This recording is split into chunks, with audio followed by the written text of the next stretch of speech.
Yeah. So as promised, here is an array of stereotypical Mm-hmm. self-defense weapons. So meatheads like me, without Yep. any police or military training, Yeah. would be like, I have to secure my house. This looks like the trunk of a drug dealer's shitty Cadillac, man.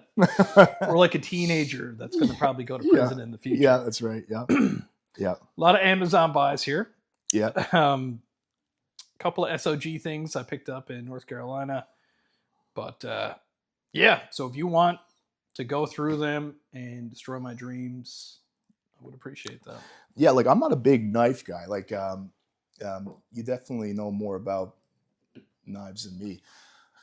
I got a few myself. I got a Smith & Wesson necklace knife that you wear around your neck, and you just reach up under your shirt, and it's in a little holster, kind of like this, and you can just pick it out. The blade's like that big. Okay. But you can just carry it around with you, like use it for whatever. Little 3-inch blade, kind of yank it out. Opening boxes or whatever you want to do with it. Unzipping a person if you have to.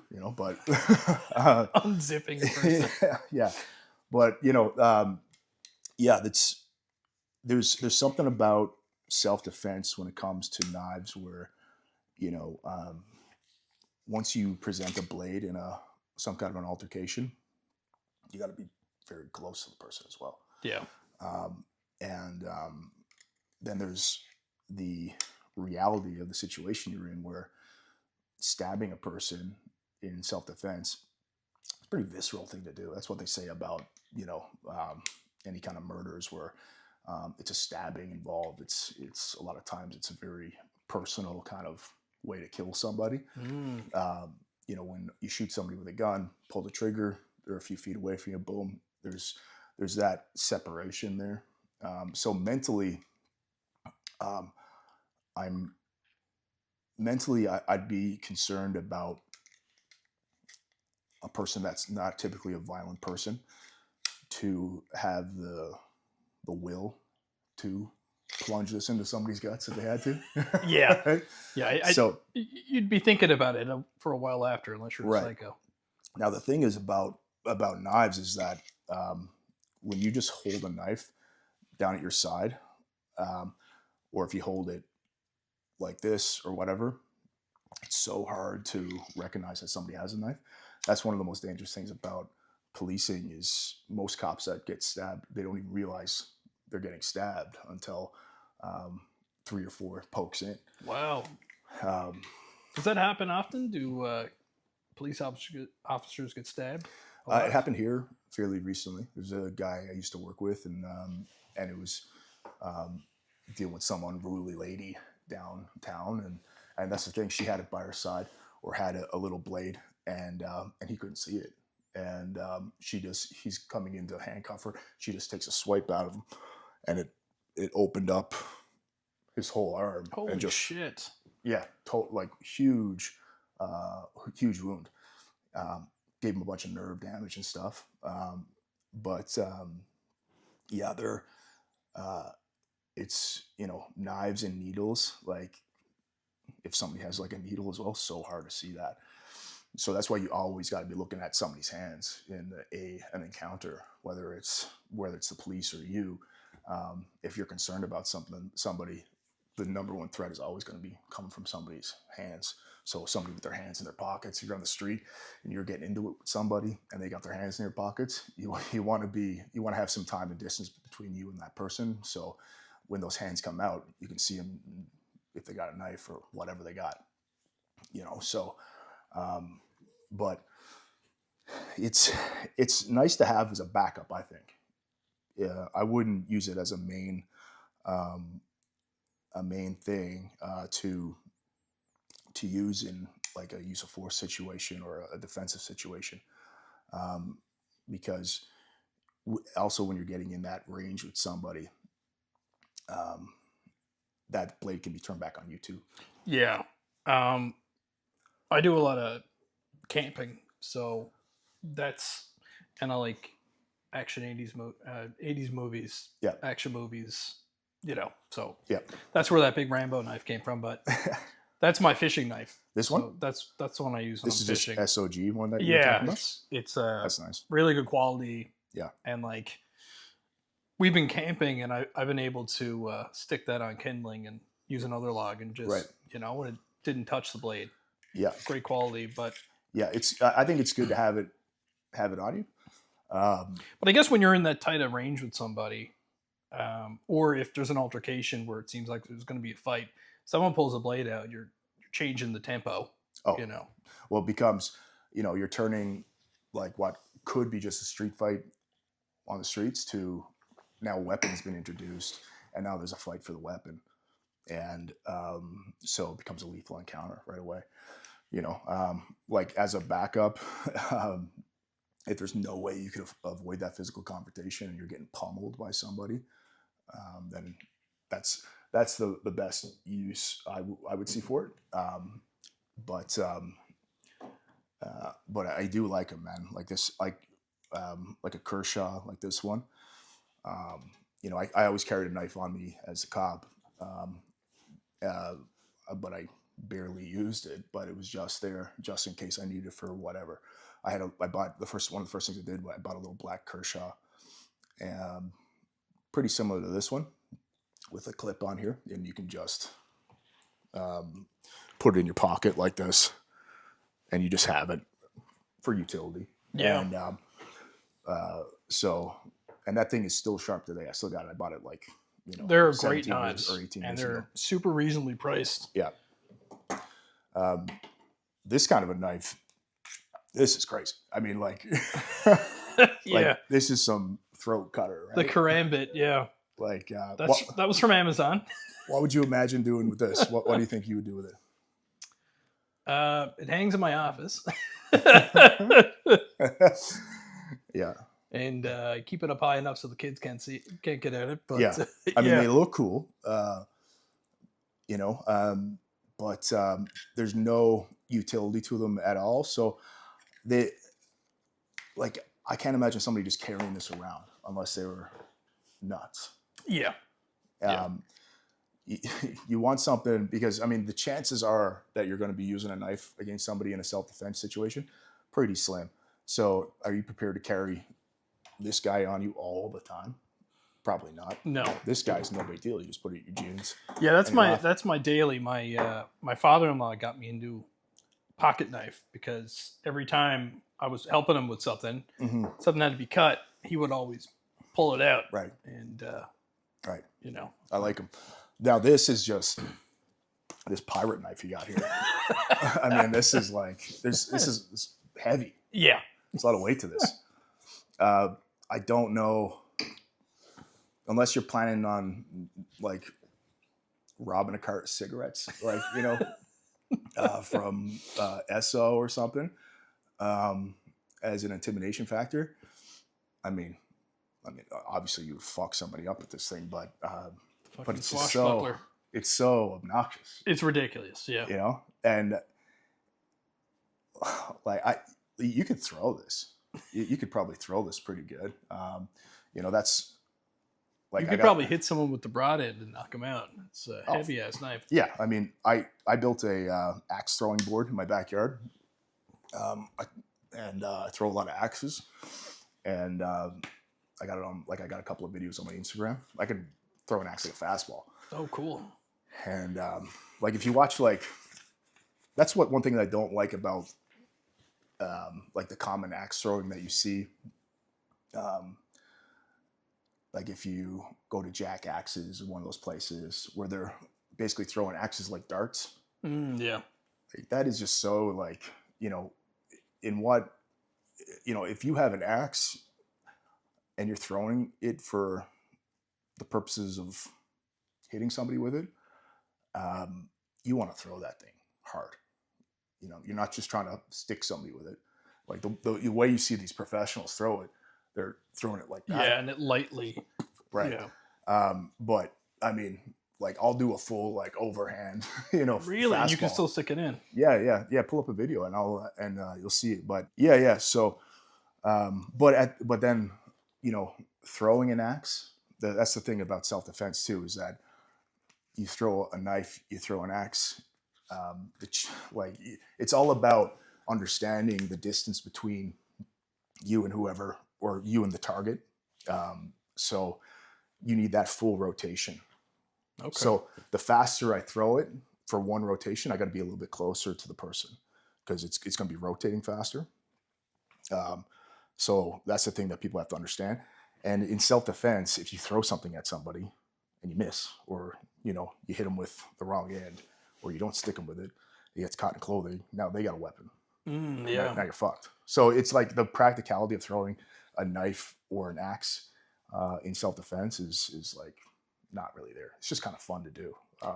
And just have a beer with your boys and just throw a couple axes. Yeah, whip some axes. So not really realistic. Not really realistic. The but Viking method. No, but I mean, like you're gonna fuck somebody up if somebody comes into your house and they don't have anything. You got this. Yeah. It's just, again, it's that very visceral way to defend yourself that I'm concerned that for a normal person, they would be prepared to implement that kind of violence on somebody else. Because it's, I mean, if you hit somebody in the head with this, like pieces of them is coming off, right? You're lopping off pieces of them. Yeah, I don't think I'd enjoy seeing someone's brain. That might ruin my day. Yeah, you're making a mess in the house. And, yeah. So yeah. And this is a BB gun that you were talking about? Yeah. That's the pellet gun. Has a hilarious name. It's like the Vanquisher or the Vigilante. There we go. Yeah. The Crossman Vigilante. So yeah, it's high. It's on the high-powered end of a pellet gun, right?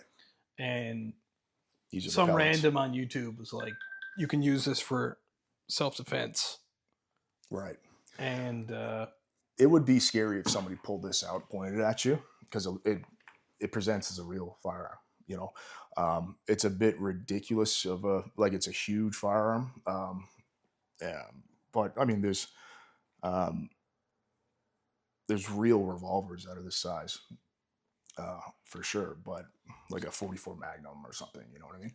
But again, if somebody walked into your house and you pointed this at them and you said, "Get the fuck out of my house! I'm going to shoot you if you don't get out of my house," they're probably gonna get spooked. It is, because I mean, especially in a situation that's very intense and it's the adrenaline's pumping, it's going to be hard for somebody to recognize this as a BB gun, even if they see the chamber of that and it looks a little bit small. They might see this and it might be big. That's when people get guns pointed at them, they think the guns are a lot bigger than they are. Like a lot of times when they describe firearms to police victims, they'll say, "Man, the gun was huge. It was a huge handgun." And then you if you arrest the guy or you find the person afterwards, it's like it might be like a BB gun or whatever. Okay. Because they're so zoned in on that firearm that it just presents itself as this like massive like threat, and it's just bigger than life type thing, But I do like this for the trigger pull purposes on it, like for practicing like real trigger pulls and firearms. It's got a smooth trigger, and it's like probably like a 7-pound, 8-pound trigger. So it's good to practice with, for sure. I like it. It sounds like it'd be a better deterrent than, in my mind, like it would be, you're not hurting anybody with it, but it's at least a better option than blades. Yeah. You could even have something like that in your pocket, have that firearm, or this, fake thing present. They call your bluff and they're willing to, risk your life and put your life in danger. Then at least you have a backup that's the real deal, and you're not going to be, shooting them with these things. That would no doubt hurt, but it's not stopping anybody. No, it's got some rails too. I wonder if you stuck a flashlight on there. You could, yeah. That might make it even look realer. Yeah, it's got a little Picatinny rail here. I don't know if it's the actual. I mean, yeah, it probably is the real deal. So they actually sell a red dot for that, which is hilarious. Oh yeah, yeah, you can buy a red dot. Just another rail on the top. Amazon has lots of cheap pistol lights that you can buy. Okay. So I mean, they got anything from like an O light or Surefire. Surefire's like high end stuff, or Streamlight is high end. It's all expensive stuff, but they got like cheaper stuff that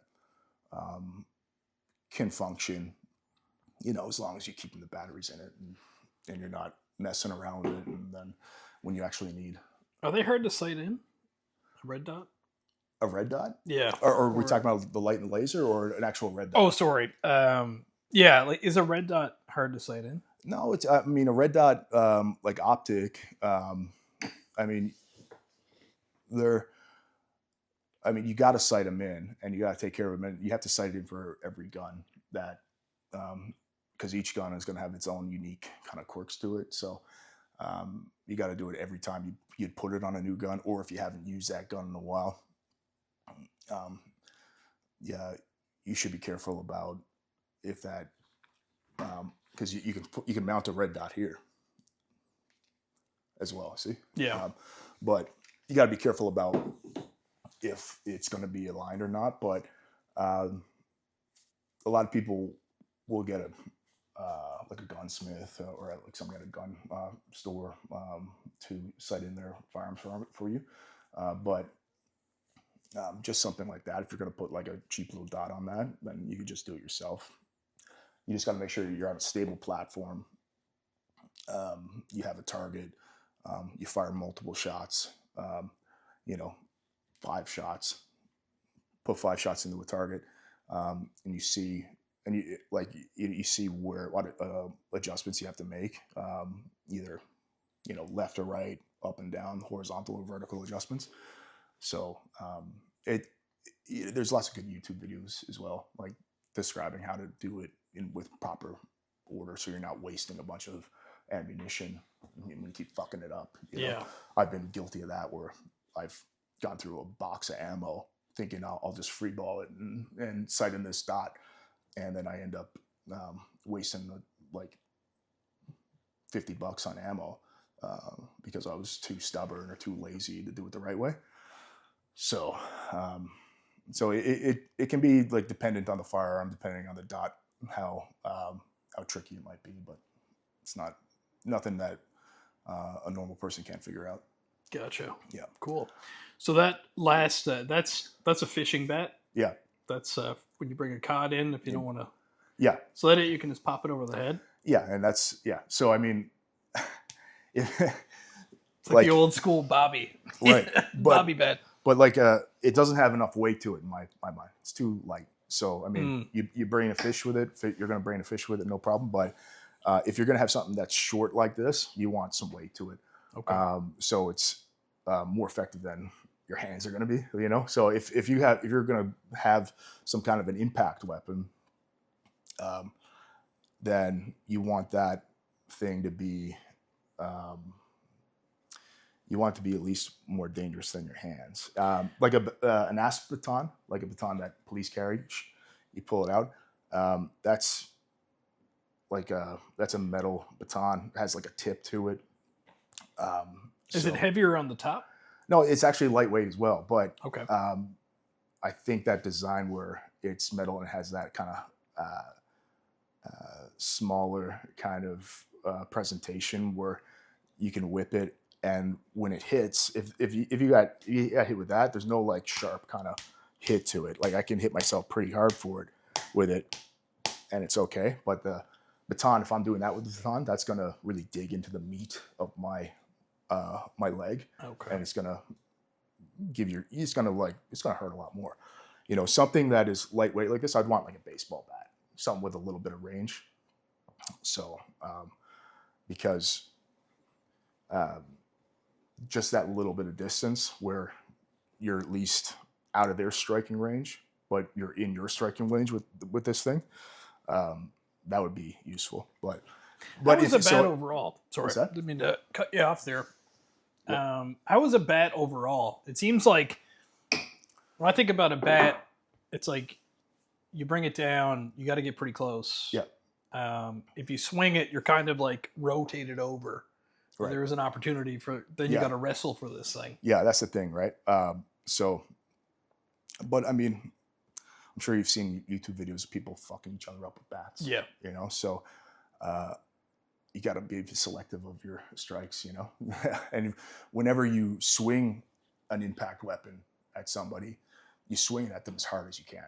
Yeah. You know, the same thing with police. Police don't take out that baton and then, you know, lightly hit somebody with it to give them a warning. If you determine that you need to use it, then you have to swing it as hard as you can. So, but the police are limited to certain areas of the body that they can hit somebody with that thing. So, you know, you have to hit meaty areas like the legs and the arms. You're not allowed to swing on somebody's head unless you are in a lethal encounter, you know. But why would you take out your baton in a lethal encounter? You wouldn't. But if you have the baton out and then it turns into a lethal encounter, well, you already have it out, then you can swing for the head. But, you know, it's not bad, but I would prefer a baseball bat over this, or if I had a club, something with a little bit more weight to it. The weight ratio of that is weird too. I find if I take it out fishing, like it's almost like it's all one size. Right. So when you're swinging it, it almost feels like you're overturning a bit. It's, yeah. Not a great feel to it. Yeah, like I'd rather like a hammer. Okay. Yeah, I got like a heavy soft mallet hammer. Okay. You know that like you could clop somebody in the head and that would be gross. And Hammer bonk to them the with head. that. Yeah, but it's soft, so you're not going to be ripping them open. But again, if your life is in danger, you shouldn't be caring about, you know, ripping somebody open. I mean, that's once you've made the decision that your life is in danger and you need to protect yourself, then you know, you have to use a reasonable amount of force, but like an injury to the other person, like them getting a gash from some kind of impact weapon that you have, shouldn't be that big of a deal to you. You just got to be prepared to deal with the mess. So, like, legally, when it comes to knives, like, what can you carry? Like, I carry a pocket knife everywhere I go. Yeah, pocket knives for utilities. You know, the things in Canada that will hang people up are spring assisted like switchblades, for example. Those are illegal, but something where you like this is like a compression, but you still have to use force to open it up, so that's legal. But yeah, this is perfectly legal to carry this Kershaw. So it's if you flick the handle, that one's assisted as well. Yeah. But that's fine. Yeah, you have to, because you know I have to use force to. It's not push button. No. Yeah. So if you push, just pushing a button and it pops out, then that's no good. I think they're called. Is it automatic knives? I think they're called in the States. Oh, really? The auto knives where you push the buttons. Yeah. Whenever I go down there, I always go to the Bass Pro Shop. It's my favorite place. Yeah. And they have all of those because anything goes in North Carolina. Right. So you can get some pretty rad out the fronts. But they always seem like they're cool and not because there's no you're not getting a full tang. Right. You know, so it feels like even if you're out cutting rope or whatever, you could bust it. And they're like $500 a piece. So. Yeah. The things that's gonna that's my mall knife. The other thing that's gonna hang people up is you know, you'd put this on a belt and have it kind of holstered, but is the law of possessing a weapon for a dangerous purpose. Mm-hmm. So if you're carrying this around without a legitimate purpose, then that could get you in trouble, because it's just like, why would somebody need to carry that around other than to rob a liquor store with it? You know what I mean? Yeah. But you know, it's. But if you were like out moose hunting and you had a knife like that, for sure, it's all about being able to articulate what is the purpose of the tool that you have, because I mean that's a tool, but if you're walking around in Walmart with that thing, just carrying it like this, then that's obviously going to cause concern. People are going to call the police, and you could catch a charge for that, for possessing a weapon for a dangerous purpose. But you know, But in other circumstances, like normal circumstances, you're working and you need a fairly large blade for work, then, or your day-to-day activities where you just need a blade to, open boxes or whatever it is that you do with it, then it's all good, So that's, there's some potential to get in trouble for carrying around something like that for sure, because it's so obnoxiously huge. And also like something like this, that's not a utility knife. Yeah, definitely not a lot of utility. Yeah, and so yeah, I always thought knives like this were like they look cool, but they're fairly useless. Yeah. And when you only got one sharp side too, with a knife that is just all about combat. Yeah, the karambit knives. Is that what it's called? Yeah. They, if I had my way, I'd have one of each. I like them as like decorations. I guess fishermen have something similar to that too. I could see that being useful, especially like with cod. Yeah. You don't want them flopping around the whole time. So usually I slit their throat and throw them in the bucket. Right. But sometimes with the bat, it gets a bit unwieldy. Yeah. So Yeah. It's usually the quicker death. I usually use the bounce the head off the side, just pick them up, bounce them, But yeah. There's, if like my kind of thing is all about maintaining time and distance. That's important in self-defense. So don't get close to somebody that's dangerous unless you absolutely have to. So anything that you can use that gives you a bit of time and distance and gives you that range, then I prefer that over any of this stuff. Like I mentioned, like bear spray before. Like bear spray, you can get a can of that. It can shoot up to 40 feet. Oh, wow. Okay. So does that like if I shot that in my hallway, would it be like a gas through the house? Yeah. Like it would be diluted, and people in the house would be like eventually start like coughing and stuff. But it wouldn't be anything that you wouldn't be able to tolerate for a little bit until you get out of the house, or you get the fire department, and the fire department can set up like a big fan on your front door and open up your doors and windows and get the air circulating out of your house. But again, you can't just buy beer spray and spray somebody with it. You would have to. It would be like you have beer spray out for camping, or you have it for the purpose of going camping, in case you come across some wildlife or some aggressive dogs or whatever, and then it presents itself as a weapon of opportunity. If somebody does break into your house, you have to defend yourself. You have no other options, and that's the safest thing that you can use in that moment to de-escalate the situation, get them out of your house, or spray it with them, and then they flee. When I went to a retreat in Calgary, and it was like deep in the woods, and we did a beer mace little training thing in the beginning, because we were walking out in the woods by ourselves a lot, and you take it, and what they told us was spray it on the ground in front of the beer, and that will deter them to go on, kind of thing. I was like, okay, I guess the smell of it, but like, how does it really work? Like, what do you do?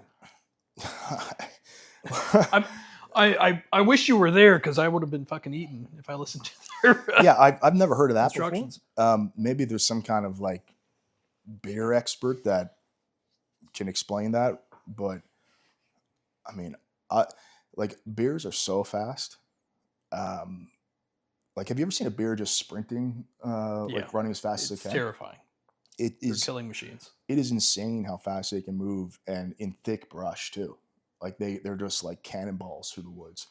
And so I would not waste any time in a standoff with a bear giving them a warning. I would immediately fire it right in their face. Yeah. And yell, and present yourself, be big, spray that in the face, and be as intimidating as you can, spray them in the face, and hope to God that they fucking run off. Like and with a person as well, like,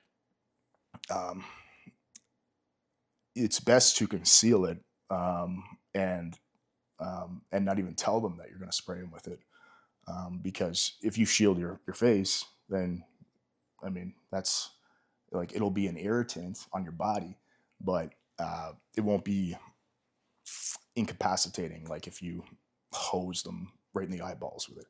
So so you'd want to kind of keep it low behind your Okay. leg, and as soon as that threat presents itself, where you've drawn the line in the sand, psh, especially if somebody has just put your door in, then it's like they put that door in and they've come through your door. I mean, that is a huge threat, right? So I mean, home invasion while when they know somebody is home in the house, I mean that person is that's a dangerous person that is looking for something more, or they're desperate than the average criminal that's doing a break-in and they're just looking to steal some shit when somebody's not home, like during the day or whatever, or when somebody's gone out of town.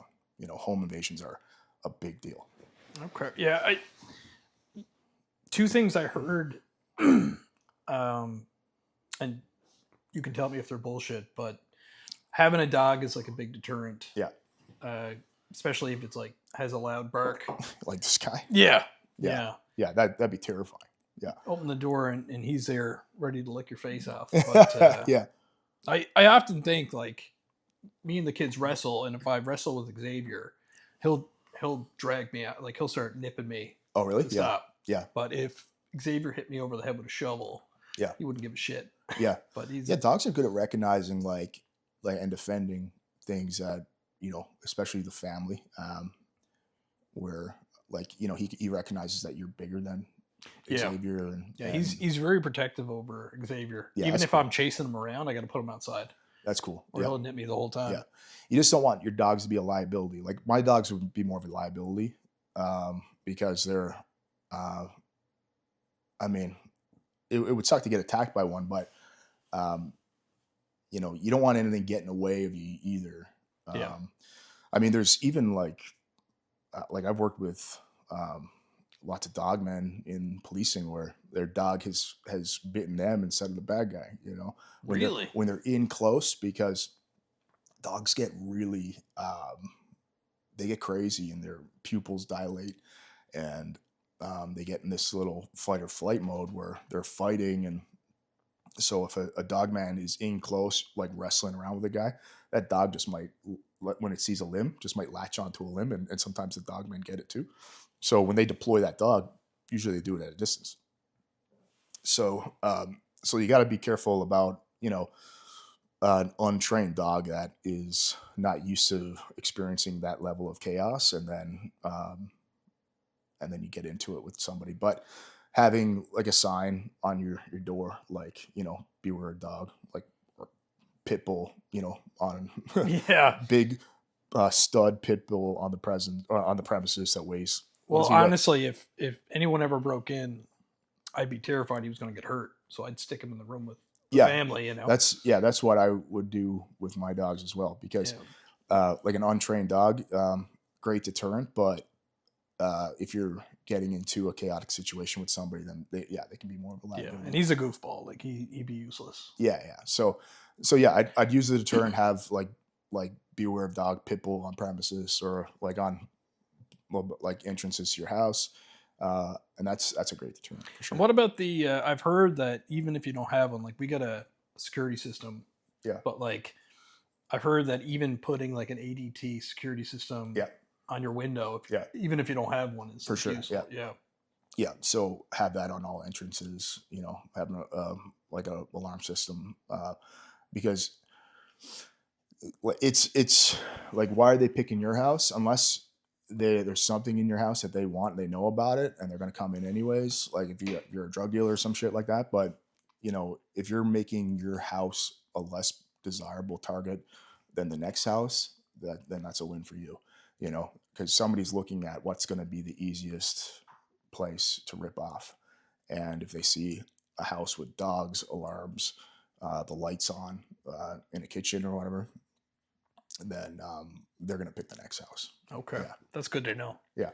The other thing I wanted to ask you was, we were talking about it before we started recording about like Mike Glover and a couple of the other gun YouTubers, but a big thing is tactical training Yeah. that they put out. So there's like Vigilante Elite or Vigilant Elite was Yeah, I've heard of it. Yeah. Sean Ryan's Yeah. tactical training. Right. Yeah. Shrek, the John McPhee. yeah, Yeah. he has one. Is there anything like that in Newfoundland? He's a maniac, by the way. I love him. Yeah. I could listen to that guy all day. He's nuts. He does jiu-jitsu too. He does. He's trying to get pro. He's a purple belt under 𝐬𝐮𝐬𝐜, I think, which is nuts. And I've seen him, like, he'll travel around in his van. He'll travel around like doing like pistol training for people, and he just lives out of his van. He has his 𝐸𝐮𝐬𝐫𝐞 in there, yeah, he's just a savage. He is, yeah. So, but yeah, what were you saying? What was the question again? Sorry. No, so yeah, so is there anything like that in Canada? Can you legally start? Yeah, I mean, training? I know of like I knew some like good places in BC and Alberta. I don't know of anything local in Newfoundland for that kind of tactical training. But there's some really good companies on the mainland. Now I'm sure their business has gone down since the pistol ban as well. But I mean, you can get good pistol training here with like 𝐼PSC shooters. Those are like pro shooters or the competition shooters. Okay. Now I don't know how much tactical stuff they're gonna be able to put you through, because those people are more like, they're more gun enthusiasts and like but and not necessarily like military. There could be military and police doing it, but the type of training that like a John McPhee would give you, or Sean Ryan or Mike Glover or these kind of guys. I mean, they're telling you how to acquire targets, move through a house, clear a room, all that stuff, but yeah, so but yeah, 𝐼PSC could give you like some good foundation. Other than that, I can't really think of anything in our province, but I mean, there might be, but who knows? I listened to a bunch of John McPhee stuff. He's hilarious. Yeah. And he's so cold. Yeah. My favorite, he did you ever listen to the Sean Ryan show? Yeah. Yeah. So he was on that, and he talks to a lot of them. They're like, do you get any PTSD, or do you have any PTSD? Yeah. And he's like, no, man. He's like, one of my good friends that I worked with forever had his head cut off by a router during training. That's crazy. I'm not going to let it ruin my day. Yeah. I mean, that's my God, man. Like, that's like, but PTSD is complicated in the sense that there's different forms. It's like a spectrum. So there's different forms of PTSD where it can be like crippling for other people. And then there's other stuff where you have such an accumulation of dealing with violence like he has, where his baseline preparedness, or his baseline hypervigilance in situations, it's that much greater than the average person. And it could be a reasonable amount, but for the most part, it's going to be an unreasonable amount of hypervigilance that a guy like that would have, based on all the crazy shit that he's been through. So that's a form of PTSD, because it is a stressor that he's constantly, like, whether it's like a good stressor or a bad stressor, it is a stressor that he's constantly aware of and dealing with, and a stressor that he might enjoy. But I mean, like a shooting that I was in back in the day, like I remember framing my mind afterwards where, like, I'm not going to let some loser like that who tried to kill us, like, have that power over me now for the rest of my life, where that situation bothered me. I mean, he shot at us and he fucking lost and he sucked. And that was that. So that's the way, like, I framed it in my mind, like as a 22-year-old or something like that, like moving forward, where I would never give somebody the satisfaction, like, of, if, or like, some kind of a guy that tries to kill you, the satisfaction of it ruining a day, you know? Like, I'm not going to let something like that ruin my day. And that helped, like, changing your perspective on Yeah. how Yeah. you've seen it. Yeah. No, like, it's still like you know, but I still have issues with like I was talking about before with um just the amount of like violence and that I've had to deal with in my life, and crazy situations that even like I like said, like even if you have the best mindset you have, and you do all the right things, um it's still going to change you as a person, and your baseline is going to shift, and you're just going to uh be a, a person that is has that hypervigilance that normal people just don't have, or you know, you're just your eyes are darting around looking for threats when maybe you don't need to be doing that, you know. So um so yeah, it's just not as it's just not like PTSD is just not as straightforward as a lot of people want to think it is. You know, Is hypervigilance a type of PTSD? it's a component of it. Yeah. You know, so but having hypervigilance when you're a cop and you're working is a good thing. Yeah.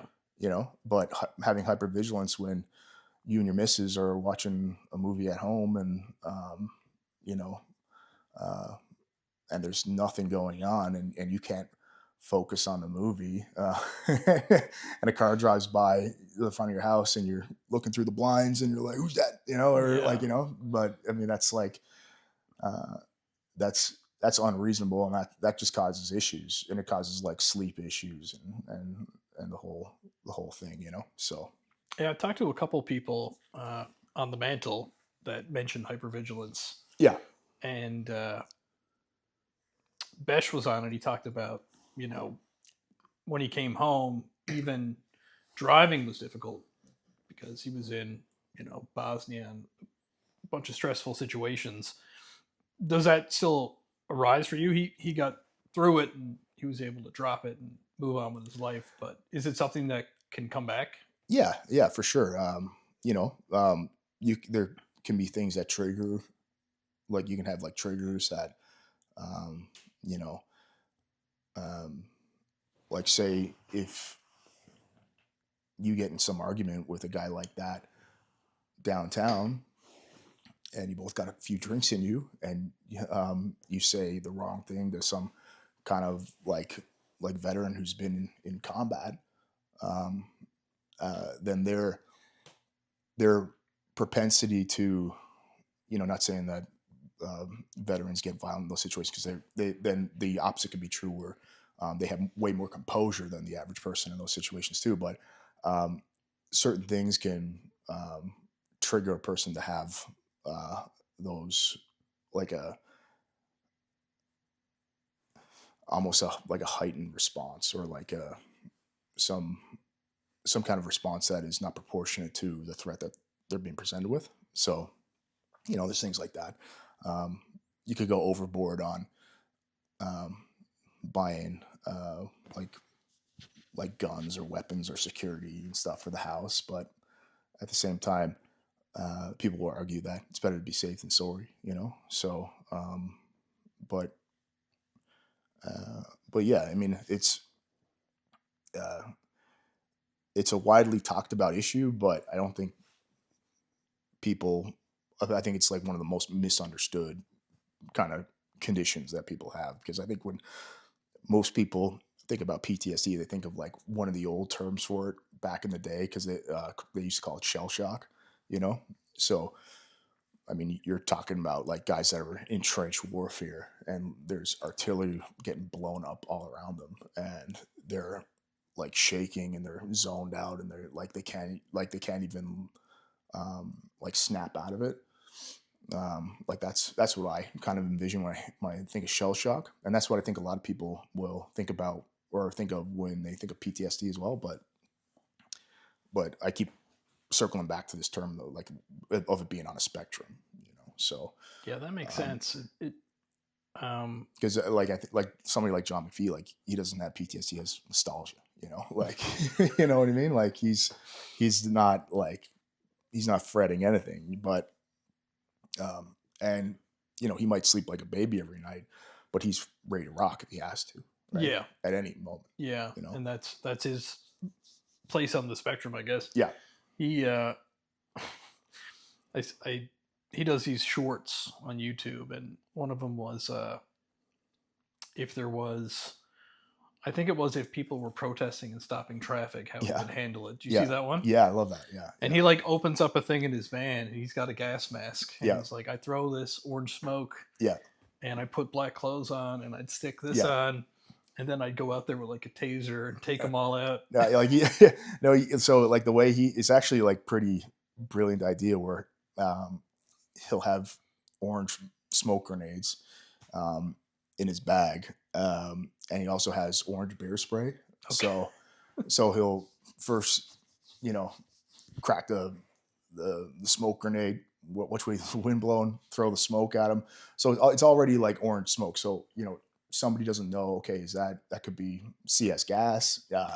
And it could be some kind of irritant. So people are already like intimidated because you got a guy dressed in black with a mask on, throwing a smoke grenade at you.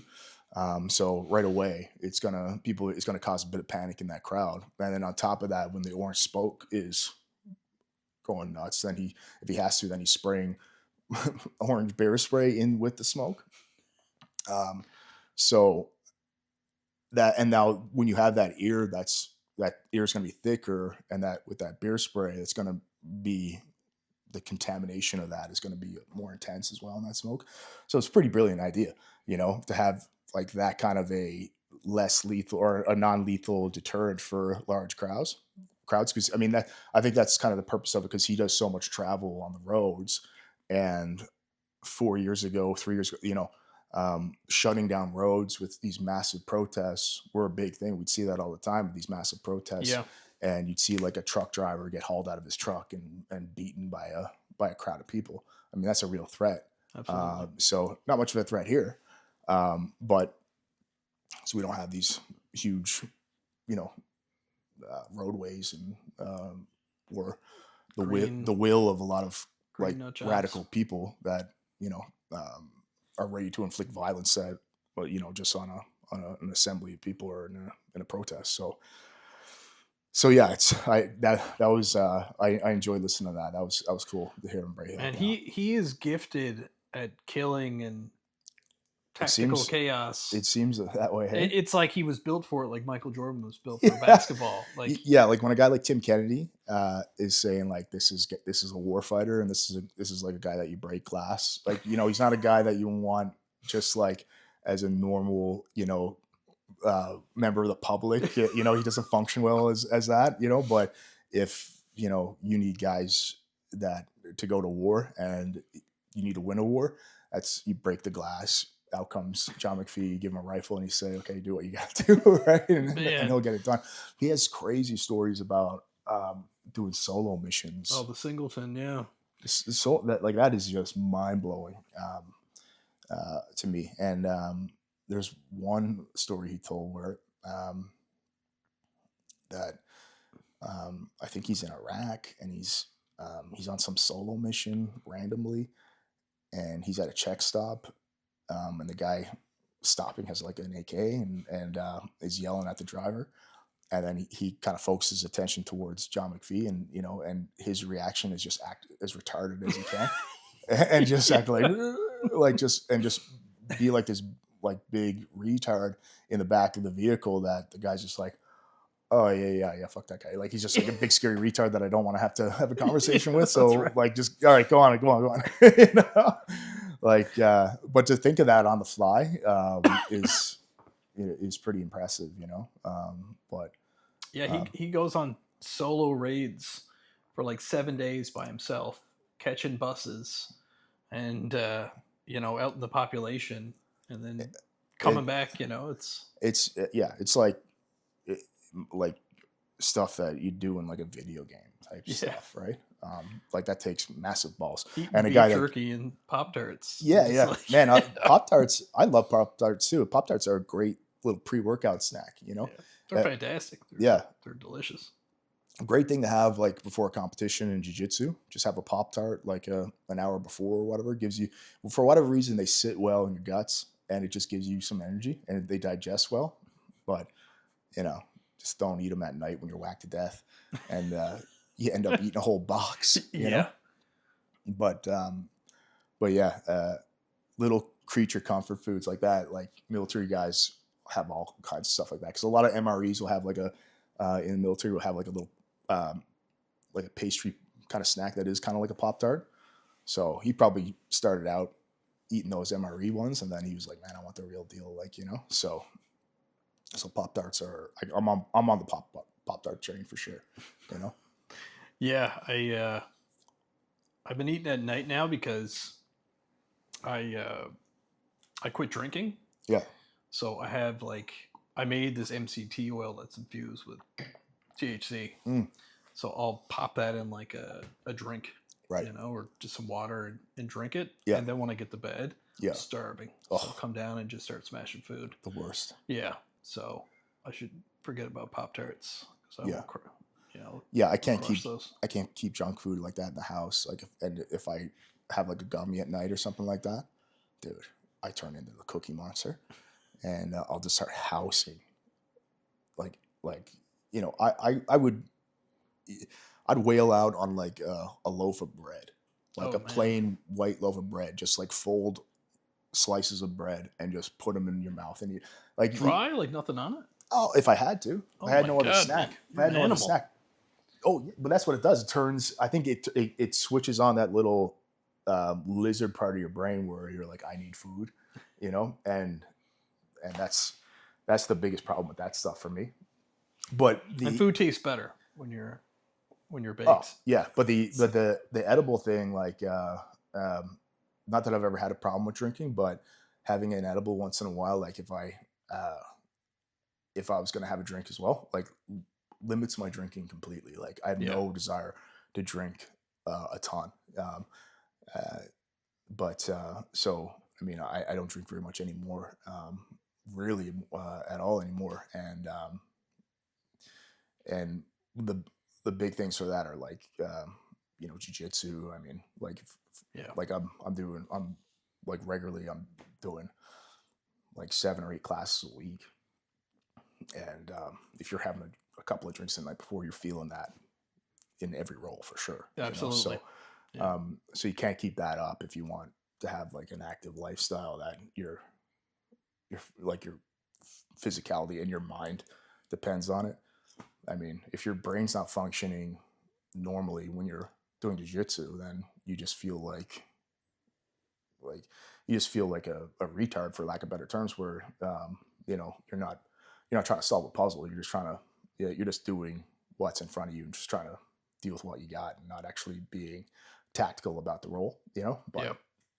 so yeah, That's what made me make the switch. Where when we were in Jamaica, like what you do is have drinks, yeah, and I'd yeah, have drinks, and as soon like I'd stop drinking by like supper time, and then I'd feel like trash.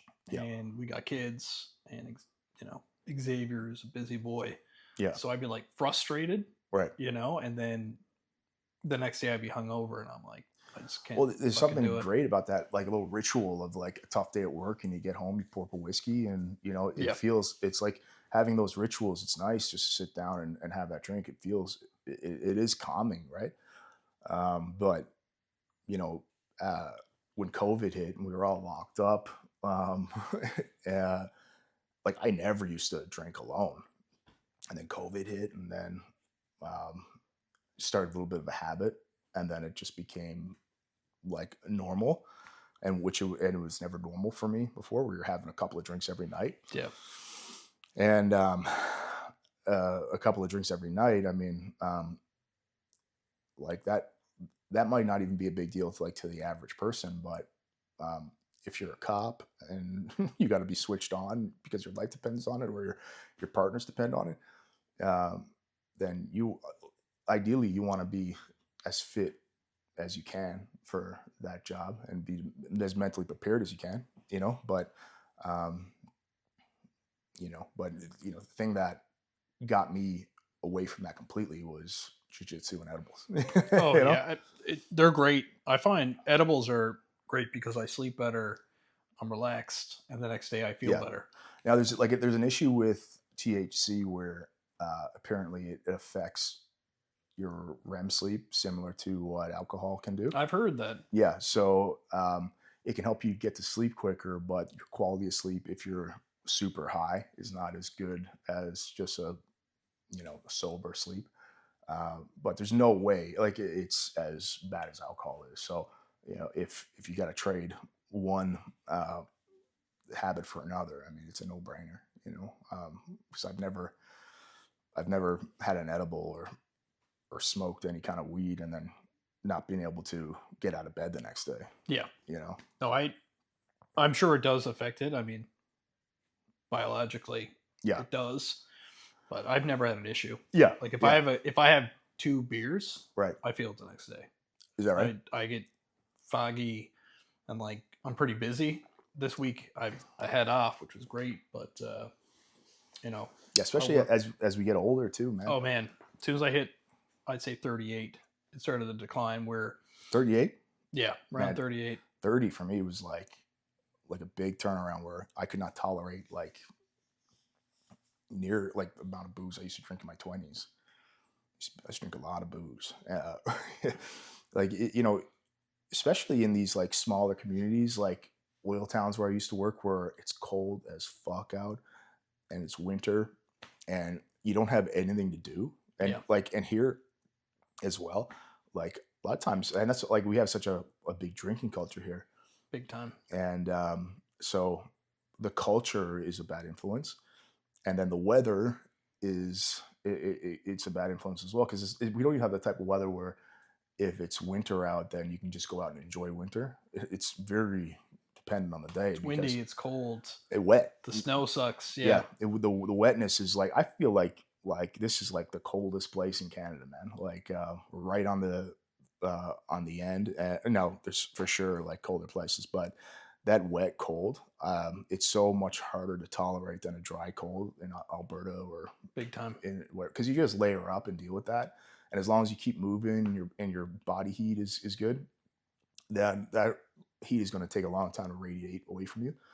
But when it's wet, that you're dealing with that conduction as well, so that moisture really sucks the heat out of you, and it doesn't matter how many layers you got on.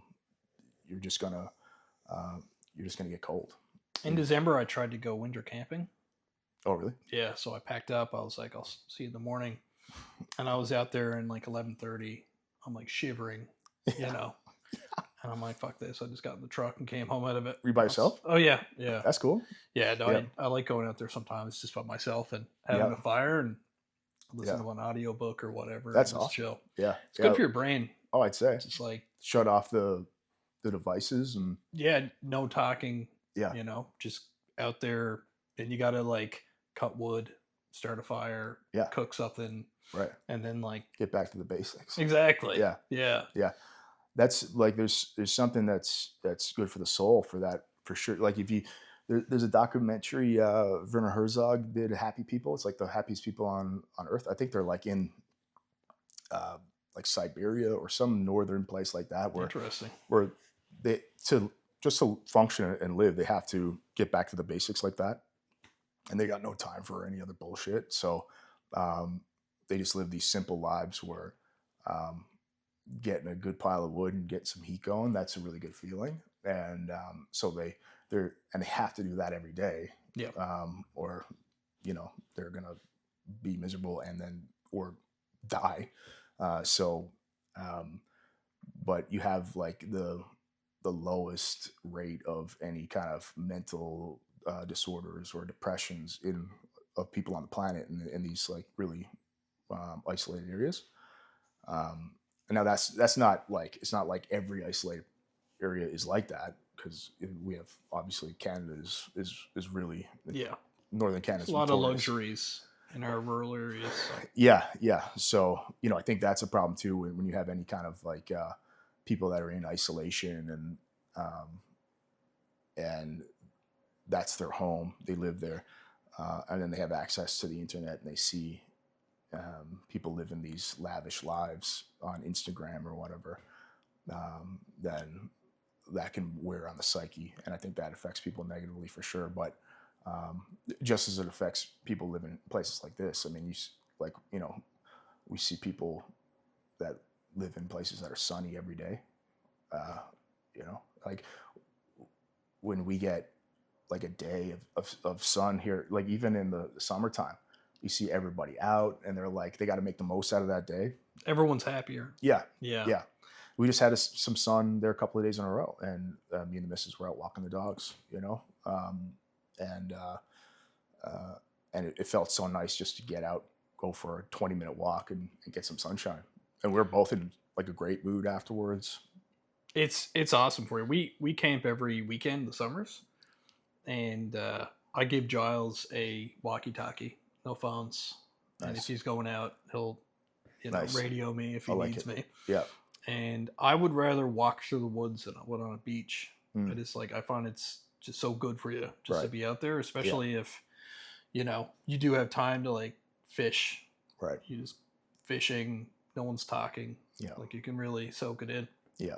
Yeah. Yeah. It rejuvenates the health bars, Yeah, absolutely. Get them back into the green.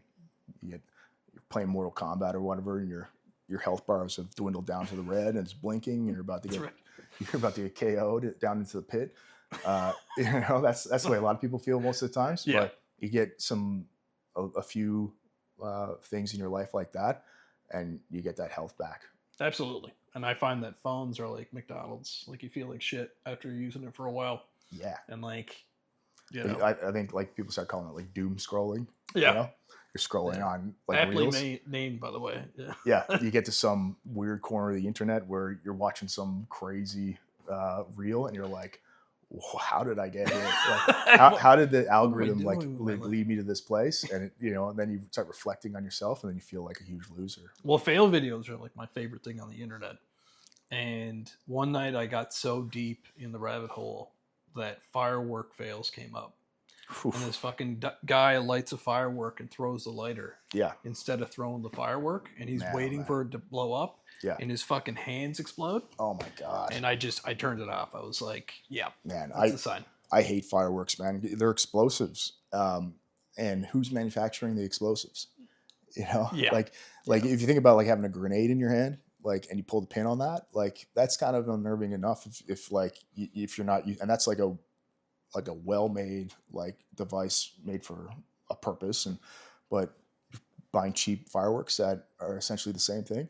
I mean, all a grenade is you have an explosion that fires shrapnel all over the place, Jesus right? Christ. So, it's not like you see in like GoldenEye, James Bond video game where the grenade goes off and it's this big fireball explosion. That's all movie stuff.